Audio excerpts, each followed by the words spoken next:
கனசரேத் அப்படி என்கிற ஒரு கடல். இந்த கனசரேத் என்கிறதற்கு ஆஸ்திகளின் தோட்டம் என்று அர்த்தம்.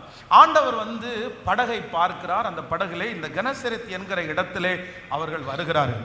அவங்களுடைய படகு ஒரு காலியான படகாய், வெறுமையான படகாய், ராமுழுதும் பிரயாசப்பட்டு ஒன்றும் அகப்படாத ஒரு படகாய் கரையிலே நின்று கொண்டிருக்கிறது.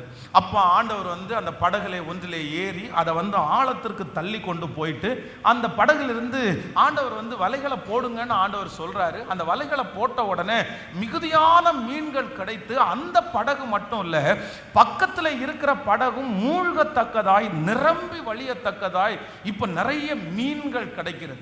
அப்ப அந்த படகு யாருடைய படகா இருந்துச்சு அப்படின்னா பேதுருடைய படகா இருந்துச்சு. இந்த படகு நிரம்பி வழிகிறத பார்த்த உடனே இந்த மனுஷனால அப்படியே தாங்க முடியும். என்ன சொல்றாரு அப்படின்னு சொன்னா, ஆண்டவரே நான் பாவியான மனுஷன், என்னை விட்டு நீர் போக வேண்டும் அப்படின்னா இந்த அற்புதத்திற்கு நான் தகுதி உள்ளவன் அல்ல. இந்த அற்புதம் எனக்கு எப்படி நடந்துருச்சு?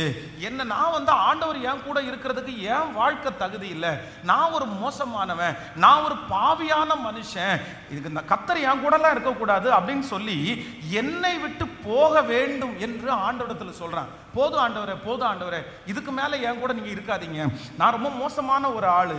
உடனே ஆண்டவர் அடுத்து என்ன பதில் சொல்றாரு அப்படின்னு சொன்னா, நீ உன்னை விட்டு நான் போகணும் அப்படின்னு நீ சொல்ற, ஆனா உன் மேல நான் ஒரு திட்டம் வச்சிருக்கிறேன், உன் மேல நான் ஒரு எதிர்காலத்தை வச்சிருக்கிறேன்.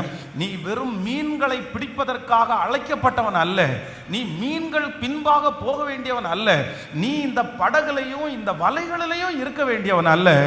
உன்னை என்ன பண்ண போற அப்படின்னா, இந்த உலகத்திலேயே மேன்மையான ஒரு பொறுப்பை, ஒரு மேன்மையான ஒரு ஆசீர்வாதத்தை உன் தலையின் மேல் வைத்து இது முதல் நீ மனுஷரை பிடிக்கிறவனாய் இருப்பா என்று கர்த்தர் அவனை குறித்த ஒரு கண்ணோட்டத்தை கர்த்தர் பேதுருக்கு சொல்லுகிறார். அதை போலவே இந்த பேதுரு ஒரே பிரசங்கத்தில் 3000 பேர் ரட்சிக்கப்படுறாங்க, ஒரே பிரசங்கத்தில் 5000 பேர் ரட்சிக்கப்படுறாங்க. இவர்கள் நடக்கிற இடத்துல அற்புதம் நடக்கிறது.